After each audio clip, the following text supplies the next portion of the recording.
All right guys, welcome back to the Garage 11 channel. Now last week you would have seen us, we've pulled the little 85 apart. So we've got the Vizion Concepts project bike happening at the moment. Now, I think we're gonna dub this thing the small wheel 125, which is sort of a little bit, cool. It has that ring to it. This is gonna be the donor bike that we're gonna pull the engine out of.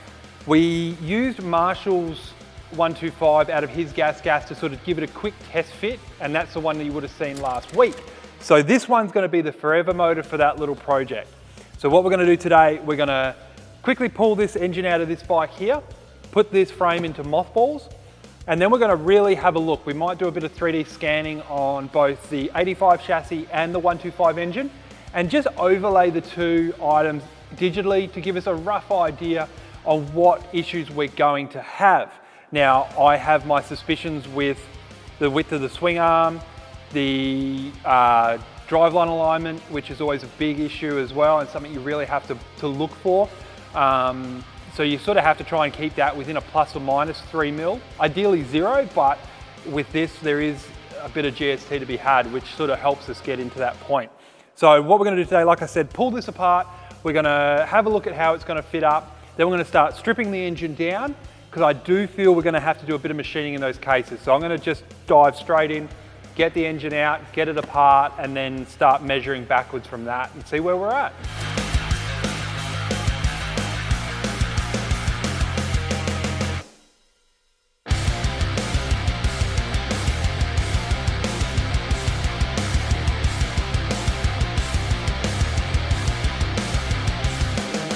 All right guys, there we go. We've got the 125 engine out of the donor GasGas bike. It's not really hard on these Euro bikes. They're very well made and very accessible with a lot of that stuff. So it takes half an hour to get them out, which is great. So we've got the 85, which we pulled out last episode. And now here we have the 125. So as you can see, yes, they are smaller, but they're very much like scaled down, which is nice. There's obviously a few different bits and pieces like orientations and that sort of stuff. So what we've really got to do now and start looking at is the width here. Like this is going to be the biggest part of this build, is getting this swing arm and getting everything where it needs to be.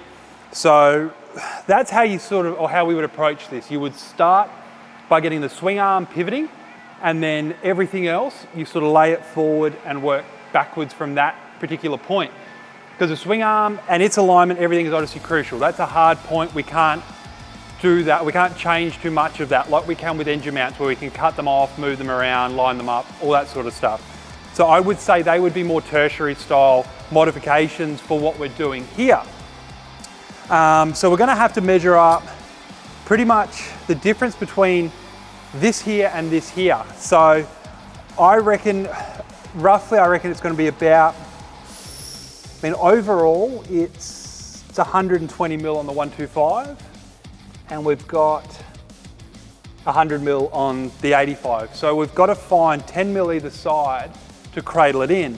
Now, they're exactly, so that's 60 a side, and that's 50 a side. So yeah, we can evenly bring in or take material off of this case to match it to this. Now, what we're going to do is we don't want to take 10 mil off one aspect of this build. We want to try and share that burden across multiple components.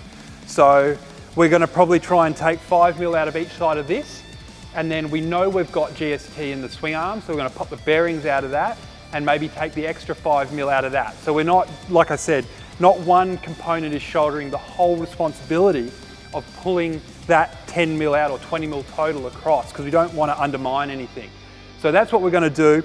But what we will do is, because we have the ability to, we're going to quickly 3D scan the 125 engine, and we're going to quickly 3D scan the 85 chassis, and that way we can overlay them in CAD, and it'll probably answer a few of our questions and bring up any sort of issues that we might not have foreseen yet. I don't think there's going to be too many. There's going to be a lot of modifying, but that's fine, we knew that, but I don't think there's going to be any fundamental issues that are going to prevent us from getting this 125 engine into the 85 frame. All right, so there we go guys, we've got the engine side of things scanned. As you can see, it's a really powerful tool, and it's quite accessible to those who have an interest in it. You know, the software is really good. The 3D scanners now have come down a lot in price since we first started looking into them. But it gives a very accurate reference point for this sort of stuff, or making parts or whatever else. It's not a tool. This isn't a final 3D model. This is literally just like a reference point to make 3D models off of if you're going to make a clutch cover or whatever else. So we're going to use this as just a tool. It's a guide. It's not the hard and fast truth. It is literally a guide. So there's still a lot of common sense and subject to interpretation that goes through with a lot of this stuff. And that's the biggest part. That's what we do a lot of. Everything is, we make an educated guess whether we can do this or not. And if we think it's going to be okay, then we rely on this stuff now to help us really solidify those questions. So we've done that, we've got the scan done of the chassis, so now we're going to head into CAD. We'll quickly show you the overlay, and then we'll get the engine into the engine room and start pulling it apart to get the machining ready for these cases. All right guys, as you can see, we've 3D scanned the engine, we've 3D scanned the frame. So now what we've done in Fusion 360, we've overlaid the two together. And as I said, it gives you a bit of a rough idea onto where you're going to be, any big issues that we can find. And you can sort of see through a lot of this stuff here, most of it's going to be okay. It gives us an idea on where our carburetor alignment's going to be. It gives us an idea on where engine mounts are going to live. And it also sort of highlights the fact we're going to have to make clearance for the exhaust and a few other bits and pieces. But this overall confirms and solidifies the fact that we should be able to get this engine in pretty successfully. One thing it has sort of identified for us is the rear, or the sprocket alignment from the front sprocket to the rear sprocket. So we are out by quite a bit.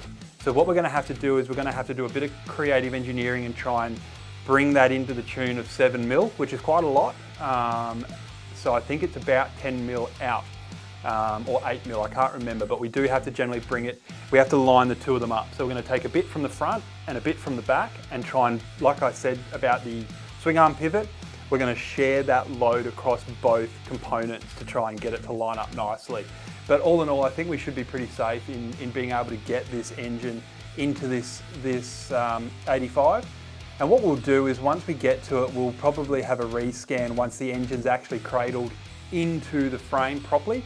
So we'll scan the engine and frame as one unit instead of two like this. And then that'll give us an opportunity to start looking at how we're going to make our carby boots, whether we use if we need to make any adapters out of a semi-fuel resistant 3D printing, all that sort of stuff. But that's stuff that we'll get to later on. But at the moment, I reckon we can get this in. I reckon it's going to work pretty good.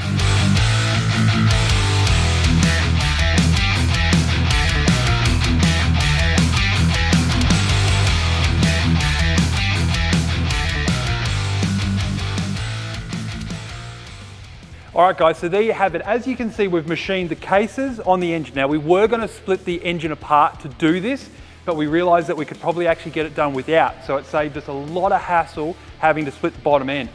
So as you can see through here, we've machined them back. We've also taken some out of the swing arm as well. Like we said, we wanted to spread that load that we had to take out of total across both components as though we're not undermining any one aspect.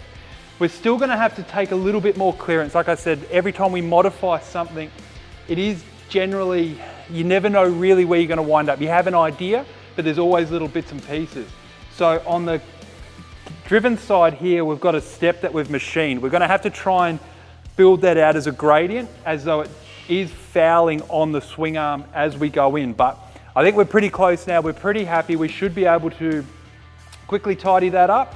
And then I think it's going to be time next episode to offer the engine into the bike, cut the engine mounts off, get all this bolted up, tack them in place, and then probably the biggest part of this project is going to be coming to a close, because we're going to have the engine and swing arm in the bike, and then we can start looking at our tertiary stuff, carbies, exhausts, all that sort of thing that we need to make this work. So like I said guys, big thank you to Acerbis for helping us out, keeping our workshop clean and tidy and organised. Massive thanks to VP Race Fuels, and of course Vizion Concepts, the best graphics on the market at the moment, and they're just unreal. So if you're looking for graphics, they ship globally. Head over, check out their website. We'll put a link to their site in the description. And don't forget to like, share, subscribe. We are seeing a big trend in the channel is growing and we're really excited about that. So we're going to try and keep bringing you more stuff like this. We do have a pretty cool project coming out, which is going to be a Turbo Z50. Now that will be wild. I think we have to bring you guys that one. So keep an eye out, but we're going to keep hooking on with the 125 small wheel and hopefully we can get it in next episode.